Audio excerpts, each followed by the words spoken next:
Okay, Carja. You're all, thank you very much for coming. You're all very welcome. The community centre. I mean, we'll try and keep us informed as possible. We'll still keep a wee bit of structure to it. So this is the 8th year of fielding going on. And was just doing a wee bit of recce just before we come on. So I got our first programme in 2017. In year 1 we had 16 events. And we're well over 35 events this year. But I thought this was just an interesting, I suppose, where we were at the time in terms of what we were thinking. So the festival is a people's celebration of community health and the local environment. Each May, the famous Black Mountain, Hatchet Field blooms and changes with a glorious sight on a sea of indigenous wild bluebells. For generations of the local people from the Upper Springfield, this is effectively signalled the beginning of summer. And we're using the symbol of the blooming bluebells to remind local people of the joys of life, their natural environment and the importance of health and community solidarity. And we also go on to say that the world at the minute is characterised by competition, individualism, inequality, crass materialism and mental health. And we want to challenge this by providing a safe platform to explore the historical and spiritual connections with our environment and the community. And then within the Upper Springfield, local people hold the key to building another world, and we are building it now. So I think 8 years later, and I suppose how the festival has grew and developed is really testament to that idea. I also think the very first press release was written by Martin McGowan, who was then working for Barcelona. Since that time, Martin McGowan has led a campaign to change the law across the UK. So it's just a wee small example of how the embryo of a network of community activists has linked and continued to grow. Today's conversation is very, very much a part of that. I think one of the interesting things that has happened sort of from last year to this year is that we can see the small p politics and of the festival really, really growing as it becomes more and more important to think about how we as a community sector, how we as a people are organised, and we've had some really, really brilliant contributions. This year already we had David Cobb give a brilliant talk. We had Kelly Aquino from Black Panther inspired organisers in the US giving us their examples of how they're organising locally. So I think part of this festival now is about reaching out beyond this community, looking at what other people are doing throughout the world, and how do we begin to build solidarity and learn from each other. And as part of that, then Neil McInroy's conversation today it's very much a part of that. So before giving us just a wee bit of context around sort of why we're having this conversation, Neil is the Democracy Collaborative's global lead for community health, community wealth building, and is presently a community wealth builder advisor for the Scottish Government. And this workshop in particular will focus on the importance and potential for community land trusts. For the last 3 years, Neil has been the global lead for community wealth building at the USA think tank, the Democracy Collaborative. He has recently returned from a lecture tour of Australia. Australia, Upper Springfield, That's just there. Definitely. Have the weather, yeah. For the past 20 years, he was the CEO of the UK think tank, the Centre for Local Economic Strategies, the organisation for progressive local economies. And he was for 3 years up until 2023, he was a part-time economic advisor for the Scottish Government. He lives in rural Argyll in the Scottish West Highlands and is involved in a local national campaign and organising community land ownership. And I can testify to his rural roots. We went up the mountain yesterday and we were met by a very vicious looking herd of cows just at the gully. Don't say that. There was a few of them looked very, very intimidating to me. I had a glance at Neil and went, Neil, are you alright with it? He went, I'm from the Scottish Highlands, I'm alright. So I walked behind him. And then we were able to meander our way through a bunch of very, very intimidating cows. At that stage, Neil looked at me and went, you're an urban dweller, are you? Yes, I'm an urban dweller. I just have the vision for wanting to develop a mountain, but I actually hate the mountain. It's Yeah. too mucky. It's too mucky and sticky and annoying, stuff like that. But want to develop it. So it's great to have Neil here. And sort of before I introduce him, he was put a wee bit of context. We wanted to frame this conversation in the context of our own struggles, particularly around the importance of land ownership, particularly given the work that has been done, I suppose for the last 30 years, but in a very focused way for the last 20 years, for the last 5 years, around how do we open up access to the Black Mountain and the Belfast Hills for those most disadvantaged communities. How do we maximise community ownership of the Belfast Hills, and how do we maximise community participation in how that land is developed, used, rewinded, not just for the benefits of people, but for the benefits of nature as well. So that's the context of the conversation. We're very much looking at the Belfast Hills as a potential to regenerate our community, but it's also it's also like the vehicle for us to connect people, local people, to the struggle for climate justice and the rights of nature as well. Because it's very abstract for local people when you're telling them to have to recycle bottles and stuff like that, and they're talking about global climate collapse when it rains all the time, and we look like we're not getting it until very recently. But when you connect people to their mountain, everybody has a real close affinity. So we're almost seeing that as almost the connection point, the initial connection point for local people, and introducing the conversation around how do we look after the world, but it starts on the rock in which we are residing. So without further ado, I'm just going to basically hand you over to Neil. I'm just going to give you he's going to give us a wee bit of a conversation talk, and then we'll just keep it fairly informal from there. Does that sound like a bit of a plan? Perfect. Now, perfect. I'll make a few comments about what I've learned here, what I know about community ownership of land, and also frame it within a wider context of community welfare as well, because it's important, the wider determination, economic sovereignty, how we as people need to take more control of their autonomy. I'm always conscious of these things as well. I'm an outsider, and you can get like smart ass outsiders that come in and say, "Oh, I'm going to tell you."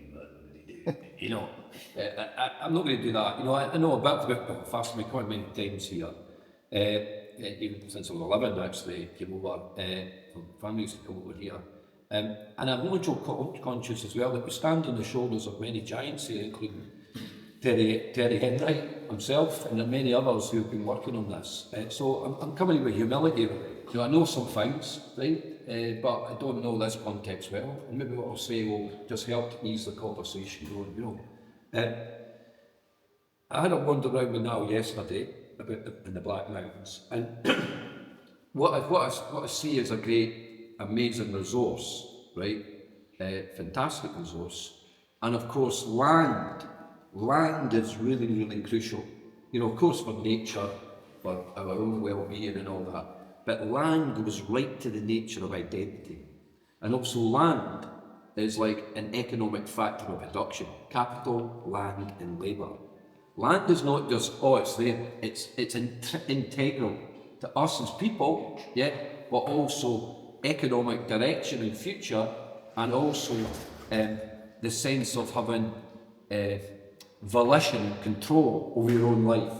So ownership of land is really, really important. And also, I'm now learning, and again, I don't know much, but there's been standing shoulders of giants, of course, and the document, access to the hills, the other six of the hills, the catalogue of history there, which goes back to the post-war, right, post-World War II, right, series of false dawns, partnerships, talk, yeah, a whole litany of stuff that's went on before. So we stand upon all that sort of fog, I call it like a policy fog, a kind of thickness of stuff, yeah? And it's not uncommon that, you get that a lot of time when you're talking about a particular site and what its future could be, it's common. But in Northern Ireland, I I always see, you've just got layers of shit, layers of partnership. And the key thing is, and my central message really here, and maybe I can probably stop what the rest of the thing I'm going to say after this, it's just clear vision and everybody trying to push in the same direction. That's what we need here. It's real momentum towards the future of these hills. Now, also the interesting thing about land, I don't speak Scots Gaelic, my dad spoke Scots, but living in Argyll, which is the land of the Gael, literally in English, is that if you look at Scots Gaelic, Scots and Irish, nature and land, the language of how we describe nature and land is amazingly diverse and poetic. And the amount of words we have for rain and soil and conditions and the sea, nature is massive. So we need to not only just take control of the land and have more say in the land, because it actually relates deeply into our culture and identity. Yeah? An eviscerated landscape, a landscape which you don't have control over, is also an evisceration of a culture and an evisceration of a language. So, whilst I'm not a Scots Gaelic speaker, and a big hill walker and all that, right, I take time and care to understand what the names are of the Scottish Highlands, yeah, and what they are in Gaelic, because they tell you about what that land is all about. For instance, last week I was up another bit just near me, a bit I hadn't been to, went on the map,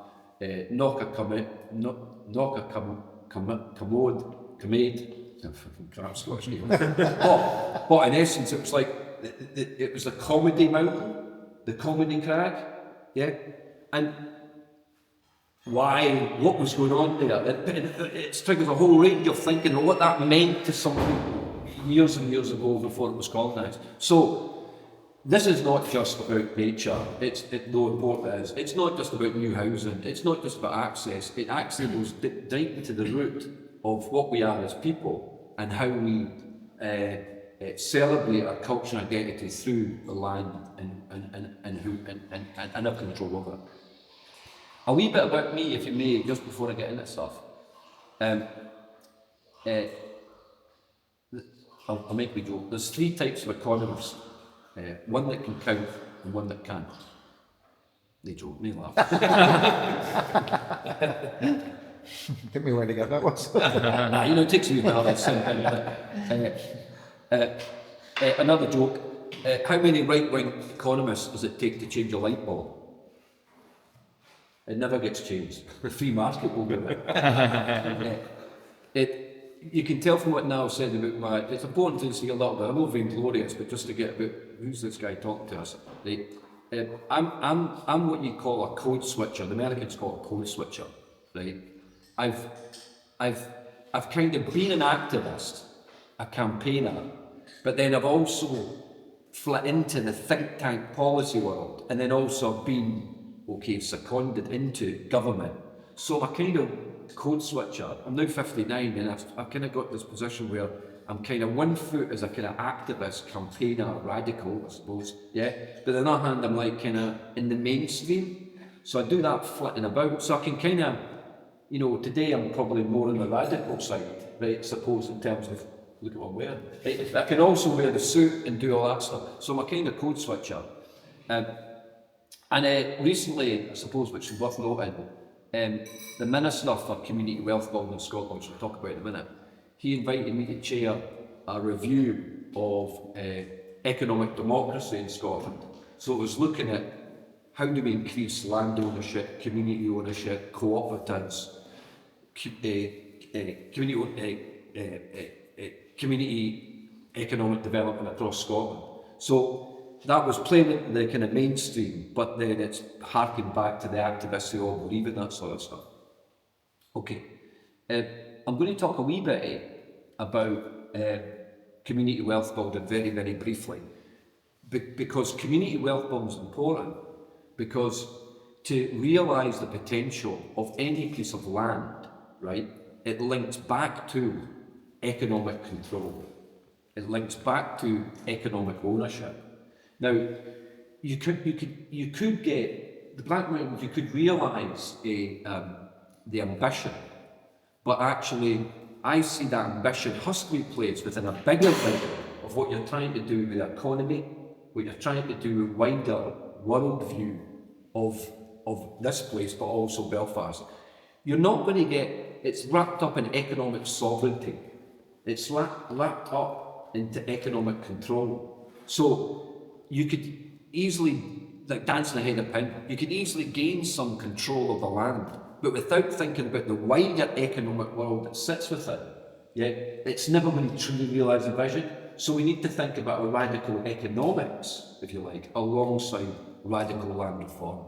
And I don't know how familiar you are with that, but in Scotland, that's the space I am in Scotland, and in Black America, if you like. It's like, you're not going to get true justice, either for Black America or for working class rural Scots, right? Unless, right, you're not going to get true justice. You're not going to get great control and direction of the land unless there's more control of the wider economy. Yeah.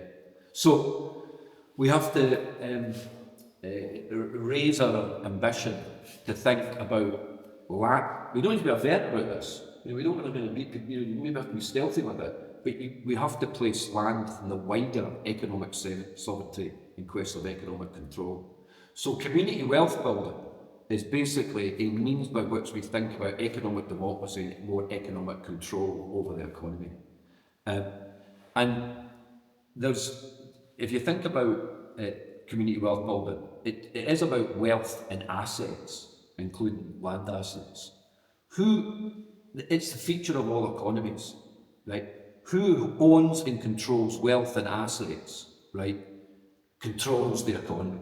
Yeah. So community wealth building says we need to have more community and local control over wealth and assets. Without that, you're kind of dancing on the head of a pin, right? And so in that control of wealth and assets, there's 5 pillars of community wealth building. One is land, right? More control over land, more ownership, community ownership of land, right? Second is finance. We need to have our own finance ecosystem that truly supports us, our communities. Could be public funding, but also a whole archipelago of different financial routes where we have more control of finance. Things like public banking, community shares, community finance initiatives is really important. And anchors like Ramona or this place, they need to think about when they make a buck, how do they recirculate that wealth within the economy so nobody can start to buy stuff and own stuff. That's the second one, is finance. The third one is a techie one. It's public procurement. The Northern Irish economy is £55 billion economy, right? Guess how much money is spent in the public sector in Northern Ireland? 38 billion. So 55 billion economy, 38 billion comes from public expenditure. That's democratic money. Yeah. So every pound that those public agencies have, yeah, has a massive impact on the economy. It's 66% of the whole economy. So what those organisations buy, goods and services, is fundamentally important because it actually filters through the economy. So what community wealth building and public procurement element is saying, we need to make sure that every single pound is seen as advancing local businesses, local organisations, local contracts, local supply chains is fundamentally important.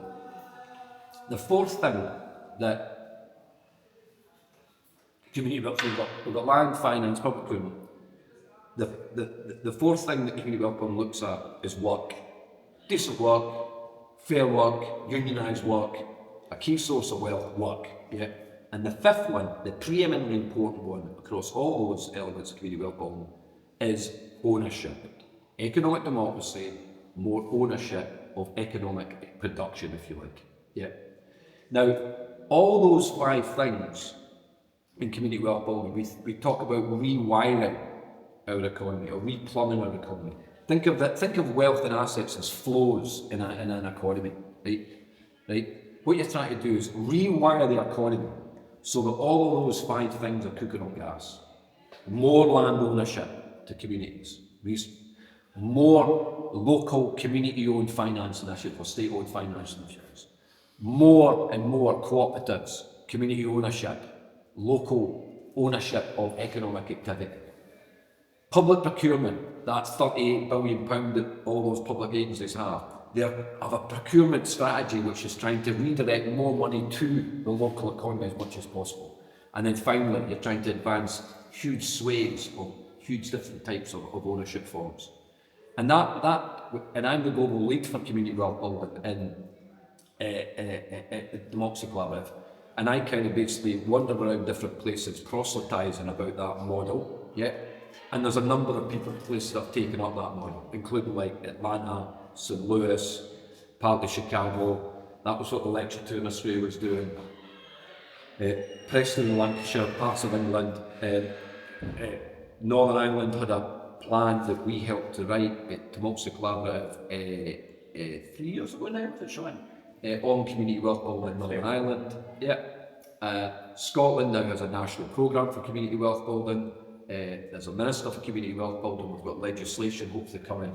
It's been published, but it's hopefully going to go to Parliament in June. So it's a growing movement. It's a reaction against wealth extraction. It's a reaction against corporate power. It's a sense that, hold on, to get through the crises we have, the poverty crisis, the inequality crisis, and the age crisis, we're going to have more control over the economy. And community wealth building is a practical way of simply doing that. Right. That's enough of all that. Let's then place this, let's think about the Black Mountains and just some thoughts from me. As I said before, how important the land is, not just to this place, but to Belfast, but to the wider economy of this place, but also the wider economy of Northern Ireland and Ireland, of course. And you know, right, but for me, when I was up there and I had seen the Black Mountains, you're thinking, what an amazing resource, right? What other city has got that right abutting its borders, right? Amazing resource.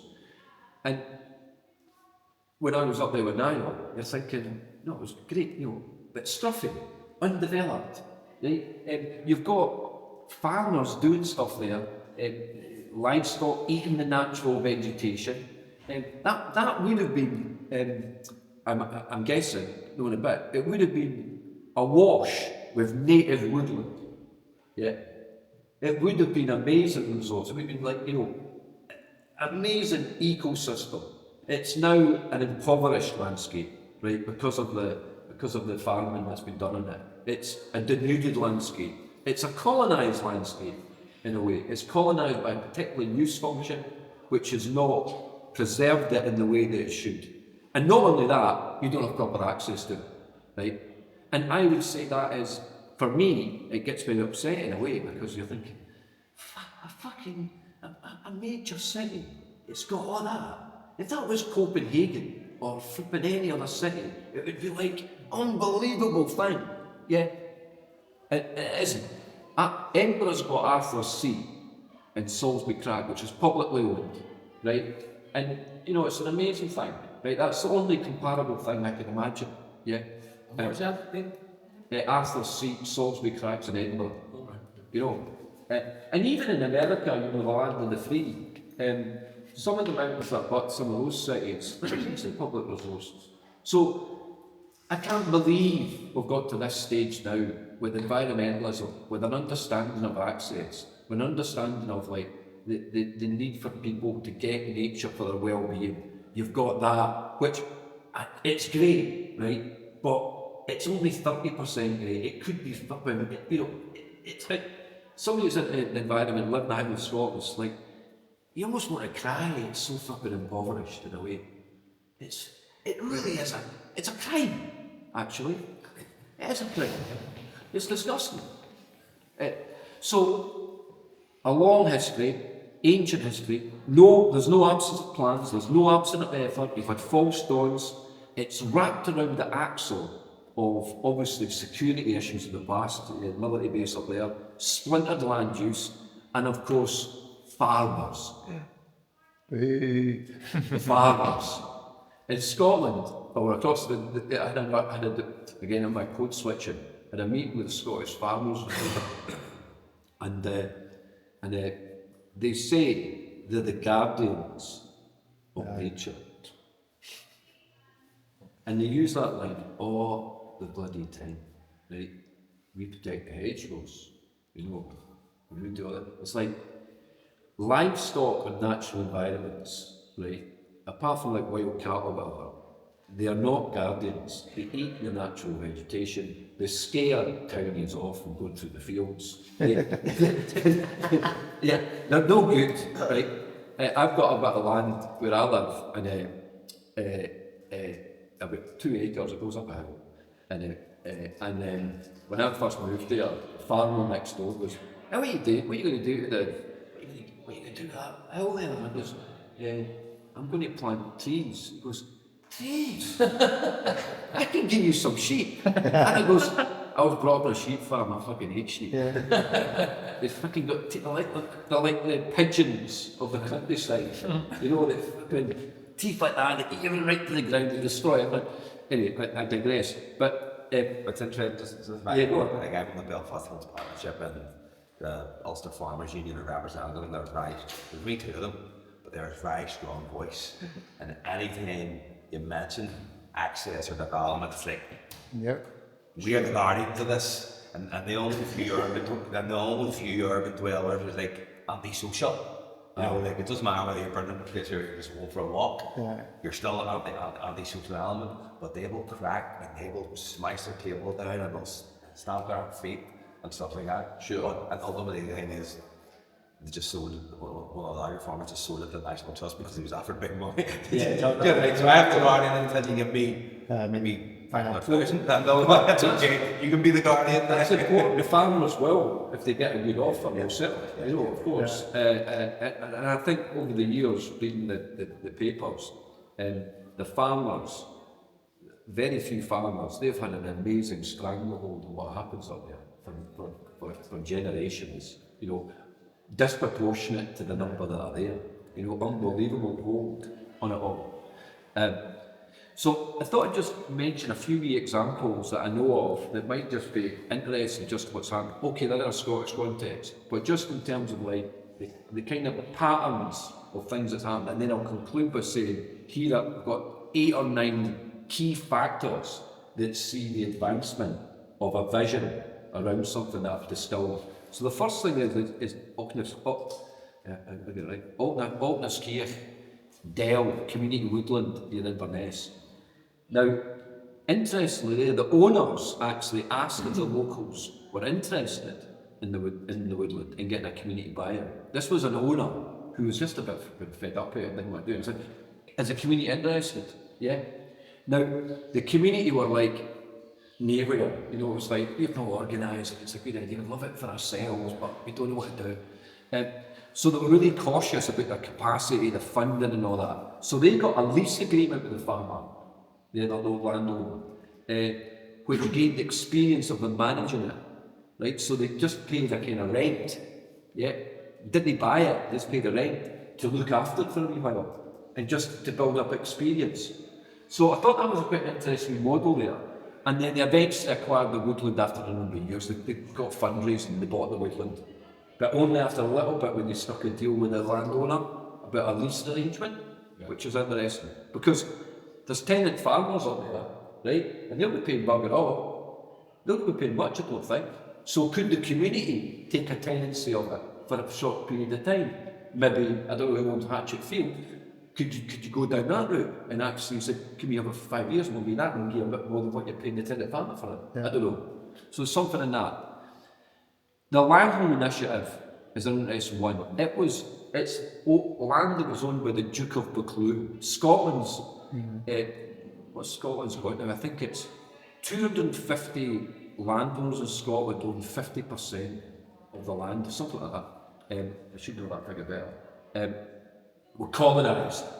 This is all part of the Highland Clearances. This is part of Lowland and English moving there, clearing the land, getting rid of all the old crofts, putting in sheep, building big sheep ranches, and the people were squeezed out to the periphery, or worse, and then went to America, the same diaspora you experienced. So, but in Scotland, that whole question of land and land reform and that Highland clearance, Highland clearance heritage, provenance, is deeper in Scots. I don't, you Fergal probably know, others will know why that is the difference there. But in Scotland, many activists in Scotland, every community going to Scotland, right, they'll know about the Highland clearances, they'll know about land reform, they'll know that like we need to start to like fight back a bit against this landowner who's usually distant. Yeah. So the landowner initiative, Duke of Buccleuch, Langholm's like it's in the borders actually, it was an old textile town that went down at heel, and the Langholm initiative decided to like think like, it'd be great if we got that whole 2,500 acres of land. So they've struggled for years, and eventually they acquired the land, 2,500 hectares of grouse-moor woodland, and it cost £3.8 million.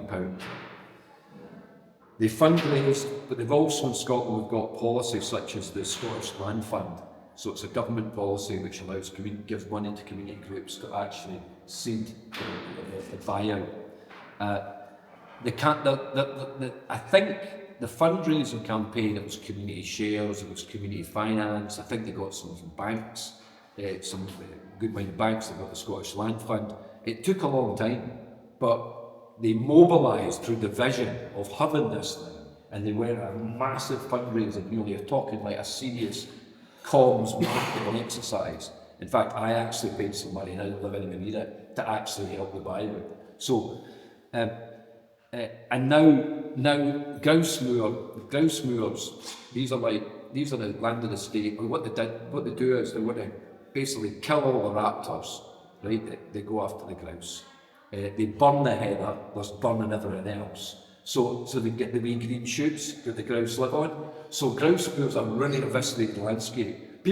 Americans come and go like, oh look at that lovely heather. Oh, isn't it beautiful? It should be full of trees, right? So they're brilliant. So that's the Langholm initiative. The other one is the View Park Conservation Group, which is near Hamilton in outside Glasgow. They purchased 171 acres of the Douglas, from the Douglas estate. They had 16 years campaign. It was always called Our Glen, right? But they never owned it. There was issues about access, and I've never been there, but there was probably issues with access, a little bit of footpaths, right? But it was Our Glen, but it was never theirs, right? So 16 years it took to actually acquire the land, and then got after 16 years campaigning, gathering funds together. A small View Park's like that. It's a post-industrial Scottish estate. You know, it's no working class estate. You know, it took a long time. It's social housing, and an amazing effort, and that consistency and the doggedness over many years. And what was the legal mechanism that they used to acquire that land? Well, that's a good point, Fergal. Right, there's obviously the two main ways is one, it was an estate, and so it's always they kind of worked with the estate to then pay the market value to get it.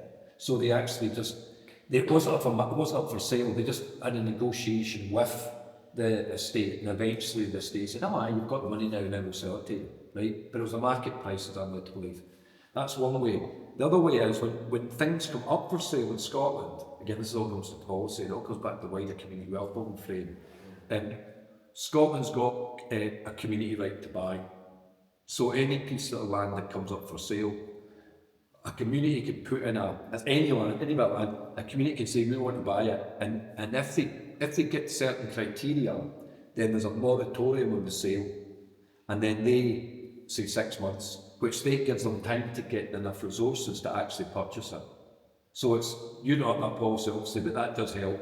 Because for instance, the moment where I am in Argyll, we're trying to buy a bit of woodland, and we've got a moratorium on it. We've got 6 months, but we're struggling to get all the money for it. But nevertheless, and we're paying the market price, but we've given a little bit of a window to organise our shit to try and get the money for it. Scottish Land, one of the things, Scottish Land Fund, which is good. The idea is to get more money into the Scottish Land Funds. There's more opportunity because you get a portion of what the market value is, a portion of the funds. The final thing I'll mention is, before I get into it very quickly, I'm going to here for using having a conversation, is the Western Isles, which is the Scottish, the heart of the Scottish Gaeldom, if you like, and 80% of the Western Isles are owned by the community. Right, so it's owned by trusts, and that means that if you go there, the leverage power they have is amazing. So what and it's a bit linked to the problem about wider economic development. By owning that amount of land, they're obviously protecting nature and all that stuff, but they've also got wind farms, right? They've also, which then provide a revenue, which then means they can build houses, which means they can take, but they've got business parks. You know, they've got a whole, they basically are the economic development, social and economic development vehicle for the Western Isles. So that's economic sovereignty. That has to be somewhere in the vision here, that it's actually about, you know, it's not just the council that owns it, right? It's a council, it's you that actually own it, and it creates that whole level of sovereignty and that recirculation of wealth within the place.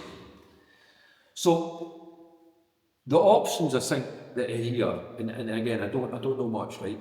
There's community access, improving community access, right? And I know you've got the phase 1 there. So community access, better paths. There's no ownership here, it's just better access. Access not just for people that are able-bodied, but access for everyone, right? And that can create something, because I can never get up there. I'll never go down. Oh, this is great. We should do more. Can we not do that with that bit of land? Can we not do that with that bit? So community access, and get that right sorted. So there's that. Community is part of a partnership, and I know there's a Belfast Hills partnership and all that, and I suppose that sits alongside it. So community, you don't own it, but you're part of a partnership with a vision of how you move forward. Community lease option, or portions of the land, where you actually rent bits of it. Then there's community shared ownership, where you take part ownership with another body, say the council, or a housing association, where you have a shared ownership, or then full ownership, which is the B's needs, isn't it? Yeah. Now, there is, we can talk between the land trust, but I'll miss that out. So, I think there's eight things. These are like criteria that means if you get all these right, you're cooking on gas. Right? And I suppose it might be worthwhile, you know, we talk about ending, but it might be worthwhile thinking, where do you up with these 8 criteria? One is the opportunity in the moment. There's something about a particular moment where something comes up for sale, somebody dies, you end up an old landowner, an opportunity. And I think there is a wee opportunity here, particularly the phase 1 sites. There's an opportunity. Grab that opportunity. So that's one of the criteria. The second one is a community anchor.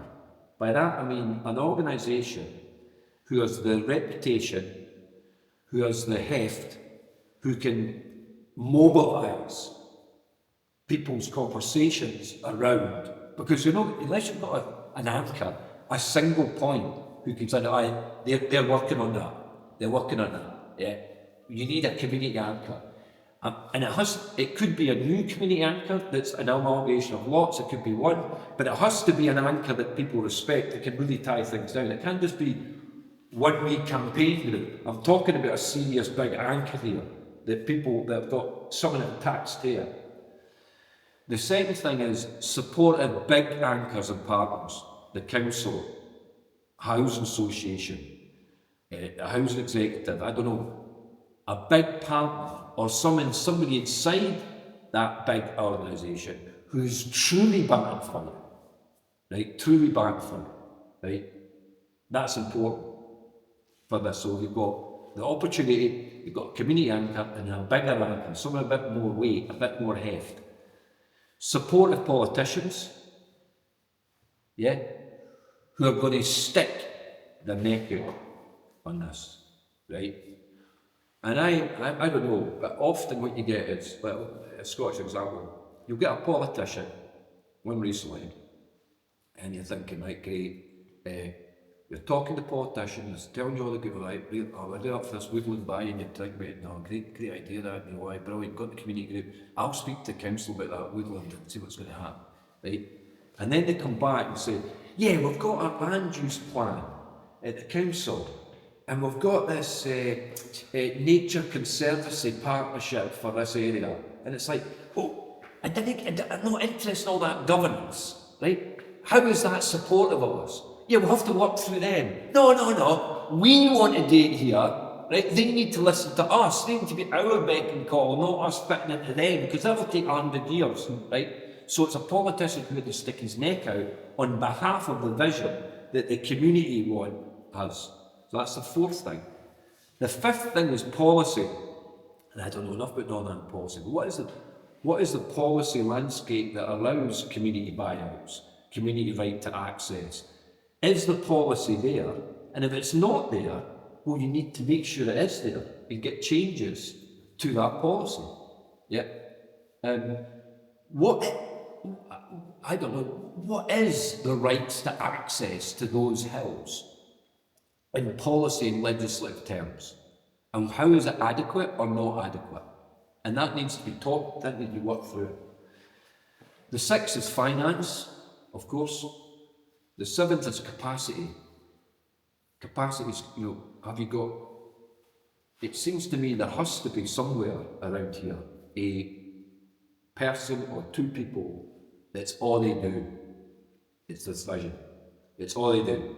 They're basically talking to the partners, they're talking to the big anchors, they're looking at finance, but been in the year the politician, full time on it.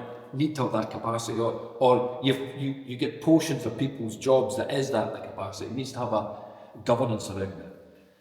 And then finally, which is probably the most important move at this stage, a clear vision, consistently deployed.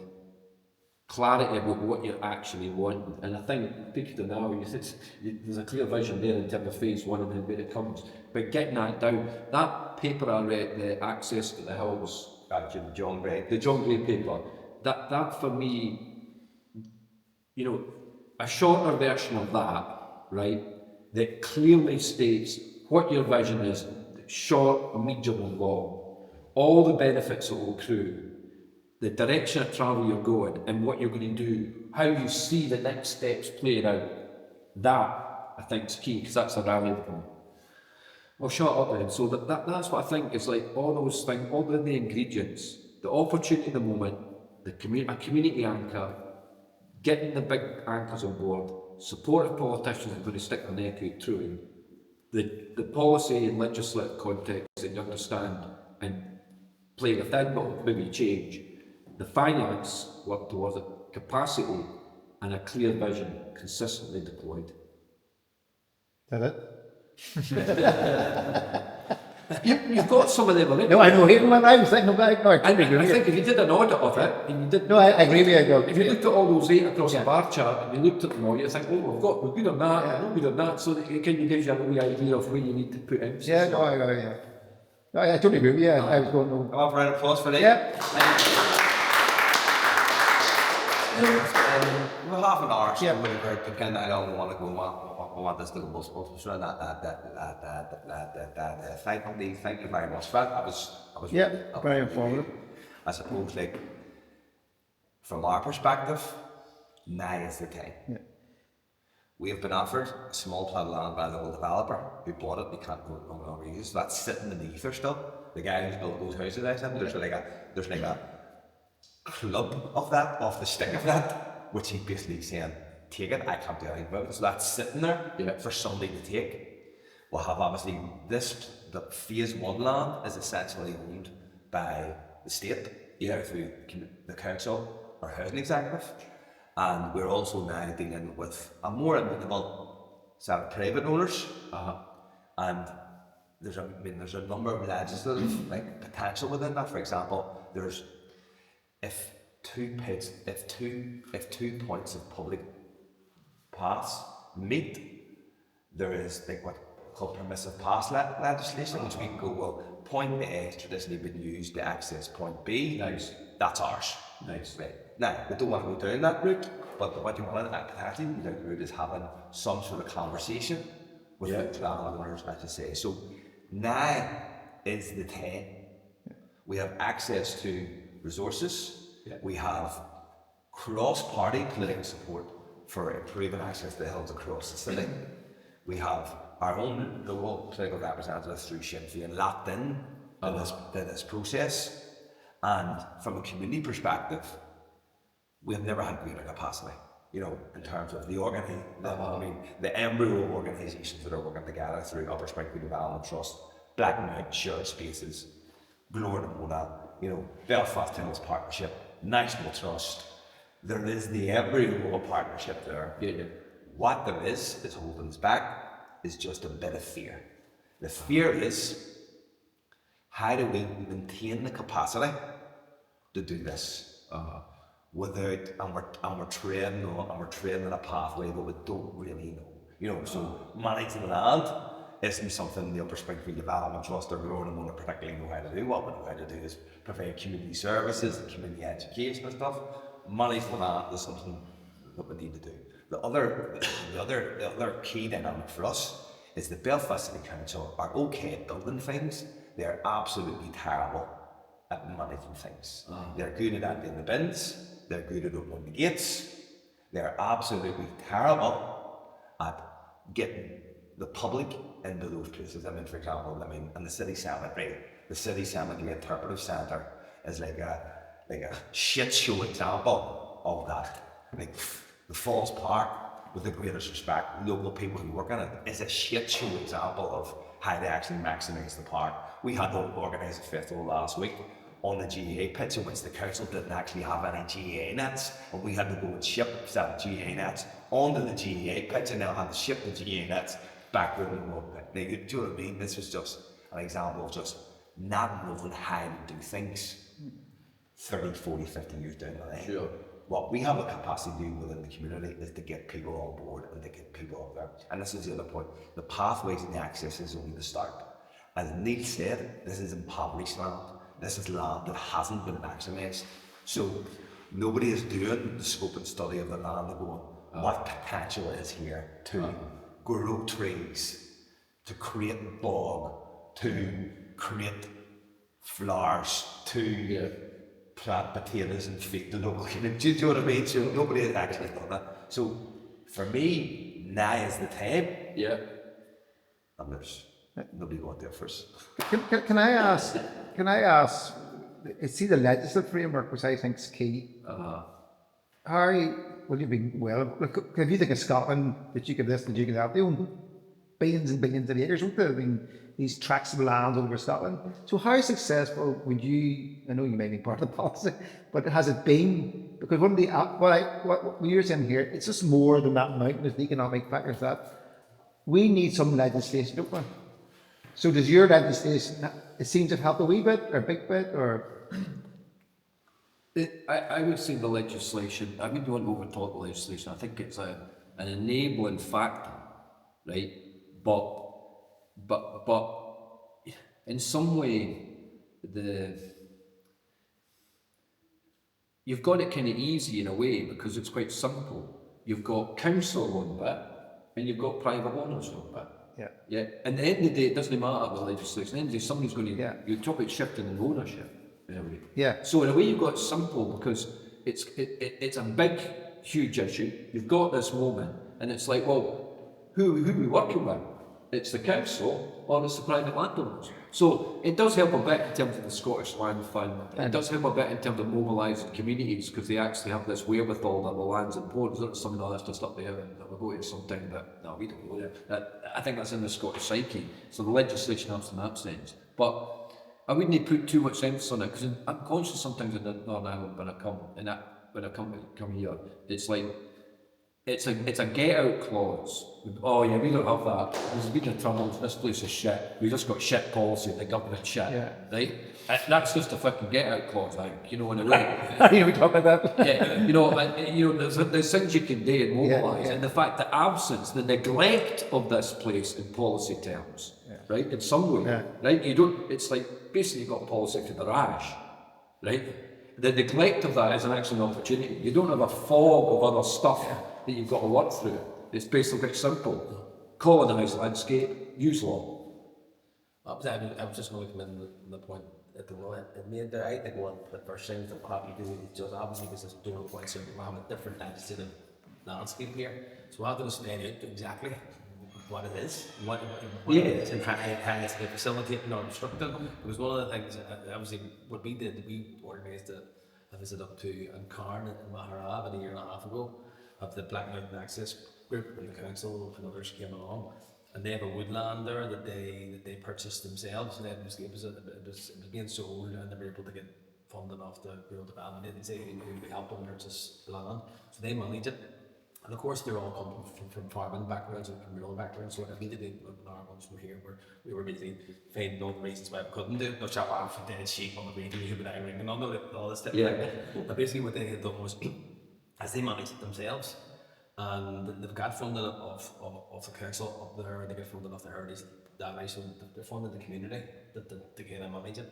So one of the things, the community conversation that we had was the council officials had said, I mentioned that was up in Scotland, one of the council officials who wasn't in any way saying this in a derogatory way, was saying, sure, it's different here, the council will do it all for you. Why would you want the hassle? So we would look after liability and insurance, and we resource your programme, so we do all the stuff you don't want to do.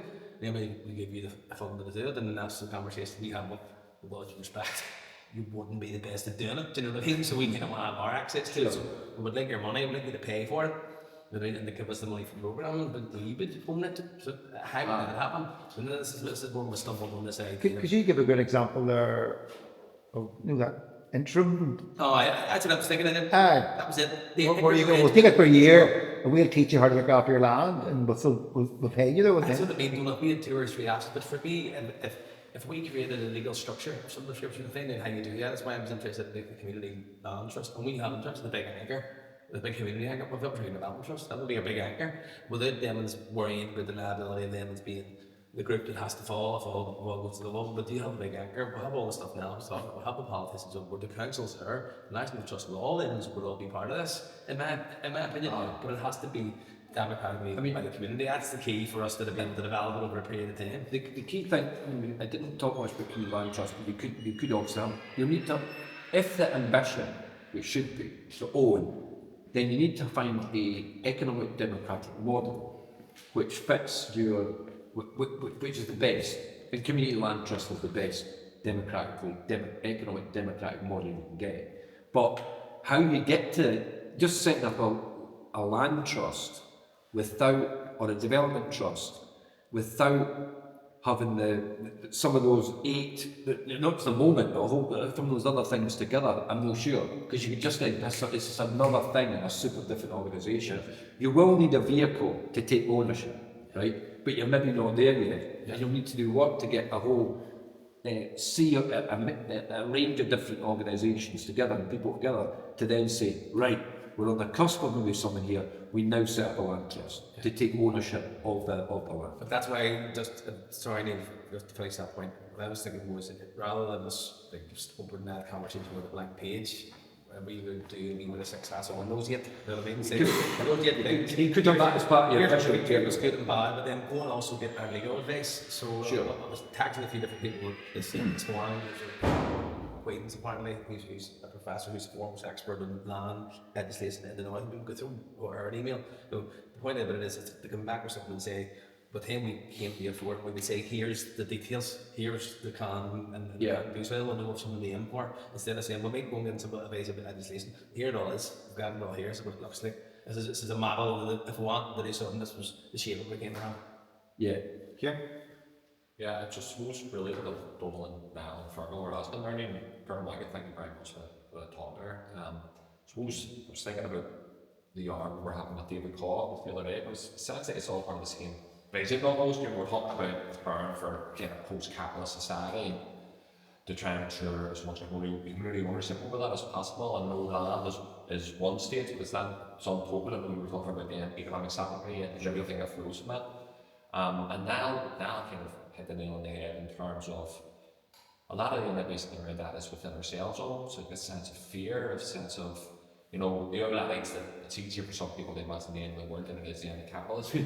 We're getting out of here in this idea of, we can actually do this, and all the examples around the world of what happened in the States and so I suppose just any advice you have around the internal dialogue within the community in terms of preparing people mentally for this type of shift in terms of ownership models that we can develop and harm and even within organisations, and also, again, touching on what Fergal was saying, ensuring not only just today, but for the next 20, 50, 100 years, that we've instilled this sense of democratic ownership of it. Yeah. And with all due respect, of trust, that trust doesn't become somewhere down community in 50 years or 20 years, which isn't representative of the community that has ownership indeed over what happens, and how are we, so you're just replacing one fucking absolute landlord for another landlord, so how do we ensure the democratic ownership? And then also the point that Donald raised around the kind of legislation. And you mentioned procurement earlier, and obviously 38 billion public procurement, trying to impact on that, and was a big campaign a number of years ago led by PPR, just based on market surveys, around the procurement policy of Belfast City Council. It received political support from some corners, but ran into a brick wall, because obviously the policy framework under which procurement, public expenditure, all of that shit takes place has been designed and refined over many years to suit the needs of developers, contractors, and the predatory class. And for people to try and come in there within that system and then attain to meet this, so even if we have democratic support for what the developer within the council or even within Stormont, I've seen this in the global stage in terms of the global south and how they're told you're not allowed to nationalise your fucking refineries because the World Trade rules say that they can't do that, and we'll sanction if you do. So it's this sort of local level, how do you overcome some of those kind of lapped in undemocratic models that say you can't break through because we've signed this contract for fucking this company and this fucking exists. Before we bring Neil back in, does anybody else have maybe a comment or a question? Sean? Yeah, I'm just thinking about some of the contributions that have been made. We've done some work around the community well-building agenda in the north, and one of the things that is absent in the north is the community break the divide that everyone was talking about. But part of me agrees with me in the sense that the focus on legislation can become a hindrance, right? And become the excuse for not doing something, particularly in part of the public agencies. And also the experience here of me getting legislation across the line can take 18 months, 2 years, 3 years. By that point, the opportunity. 12 years. You're being looking 2 years, 3 years. 2 to 3 years for the most basic piece of legislation, So I'd be worried about putting your oil eggs in the legislative basket. There are vehicles, there are models in existence that don't require any policy or legislative change. Like the developer trust model is one that there's no barriers to creating or using an existing vehicle for that purpose, at least in the short to medium term. So I think that's sort of like where I don't know enough about the campaign, I don't know enough about the ins and outs of it, the legalities, but I think that's sort of the space that you need to be in. The other thing I was thinking of was whether, you have to be careful with this, but whether DT&I and Charlie Fisher could give some advice around how to navigate that community ownership piece. Possibly. Yeah, don't know what you think, Possibly. Yeah, Kieran, that thing, the question, both those points with procurement what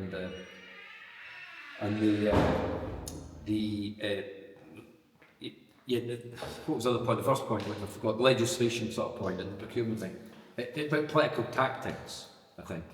And I'm only speaking from my own experience in different places, not in Scotland but elsewhere. I mean, you get great success. And great success,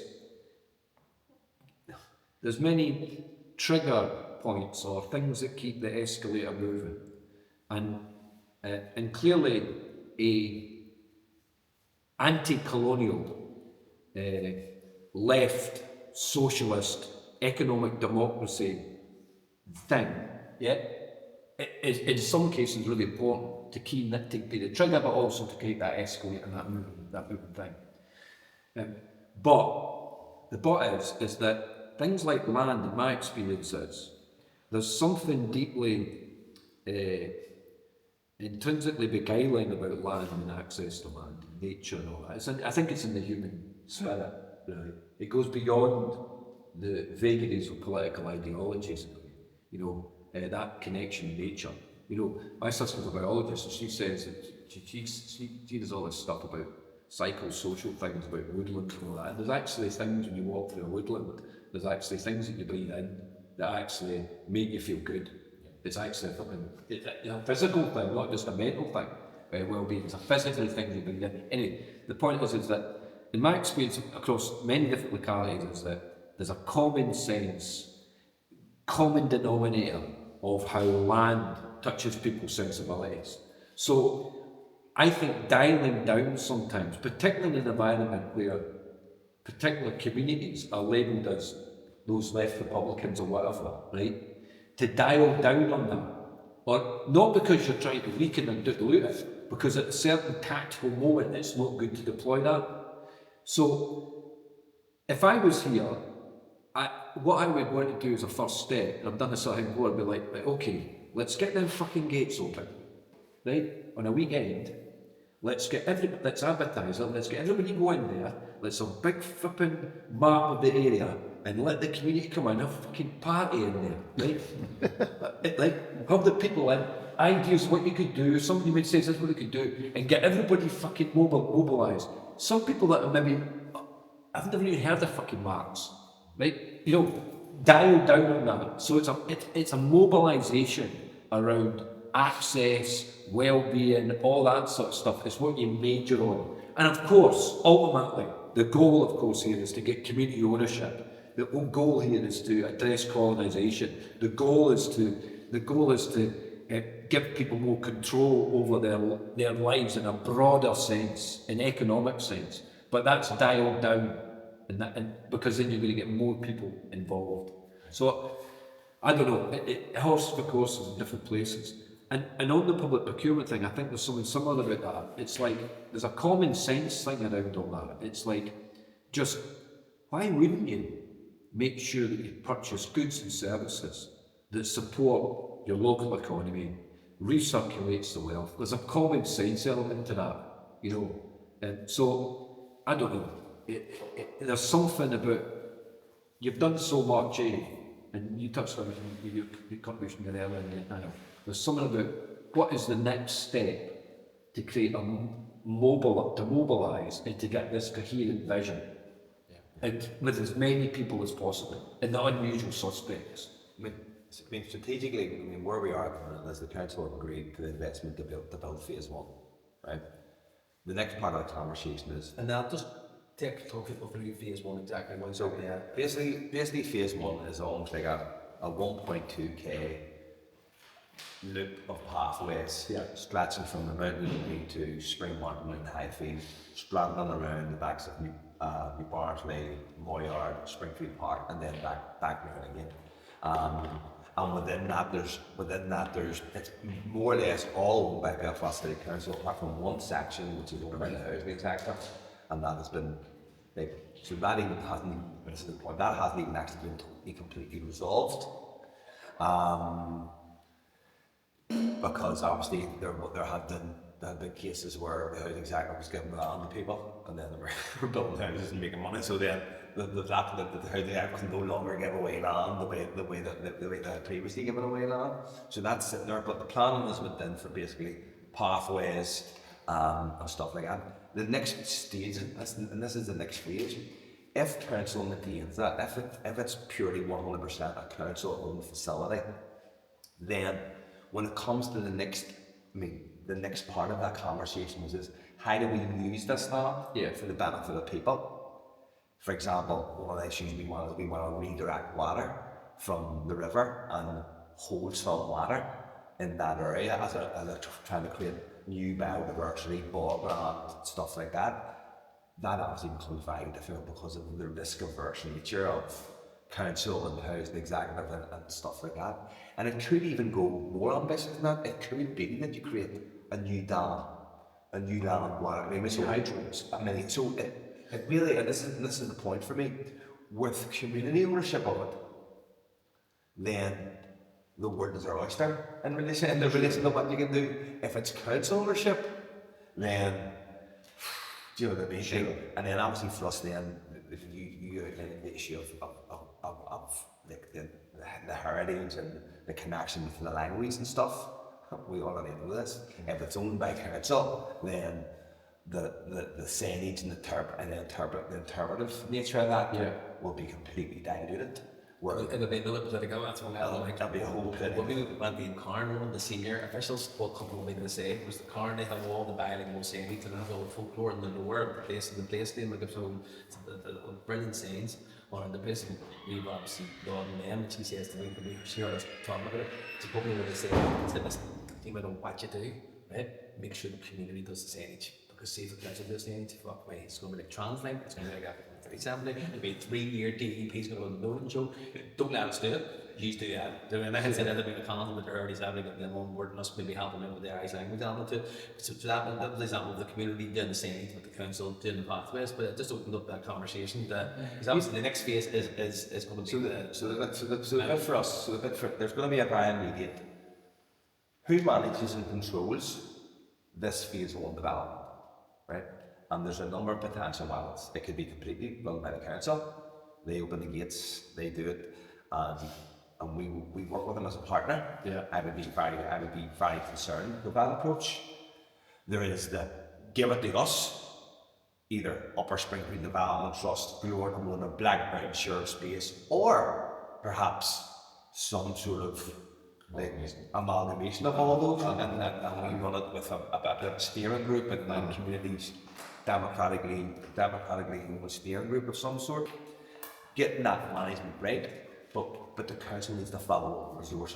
So the big thing for us is like, we'll want an education officer, we'll want a conservation officer with that.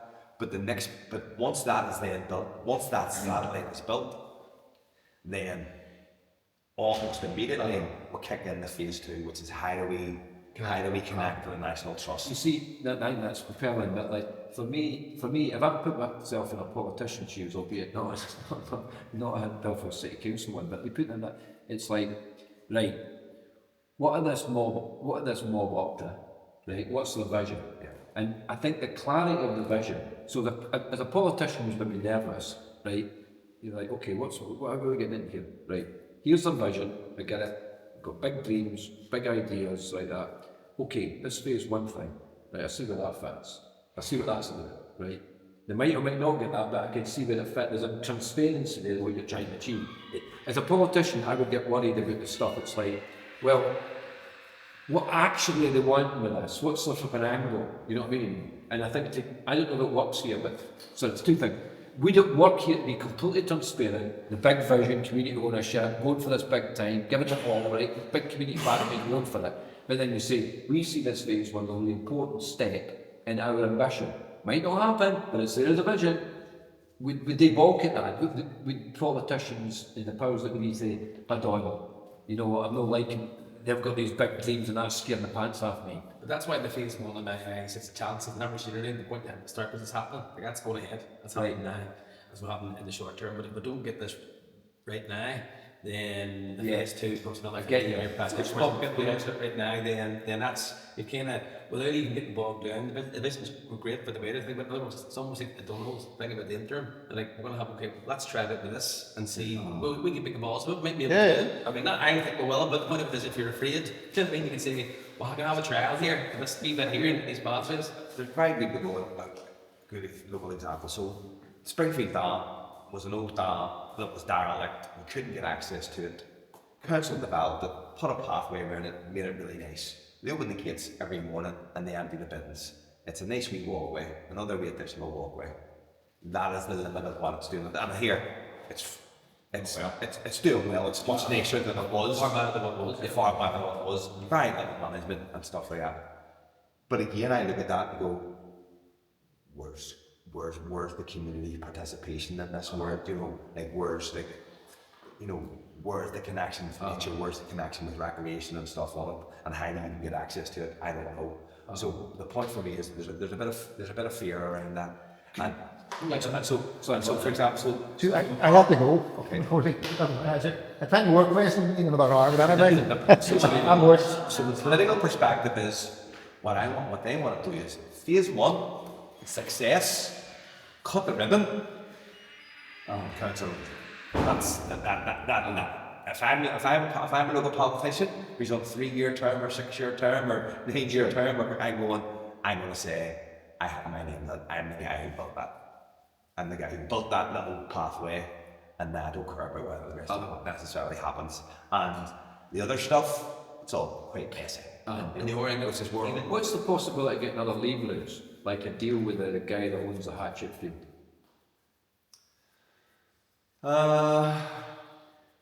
Yeah, you probably could. That's still the first bit is this one. I know it is. Well, it gives you leverage because they know. Well, here's just to give you a wee bit of context. So there's a wee pinch point here, just on this development, where we had to go to. I was telling you about the Walt Disney English film. Who owns what part of it? So he gave us it.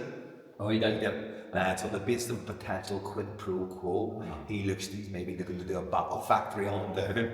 So he's coming council. So he's given us like basically a 10-foot by 10-foot area.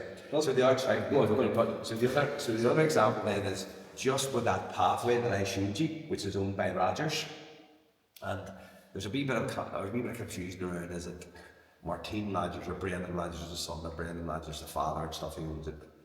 But they're happy enough. They are now amenable to some conversations. Their big thing is that they get around on antisocial stuff because that pathway strands right along their house. So they feel somehow invaded.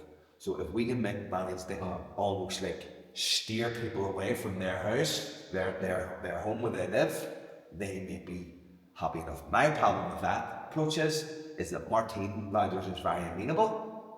But what's to say that the next Rogers coming along basically says, I want to build another pub.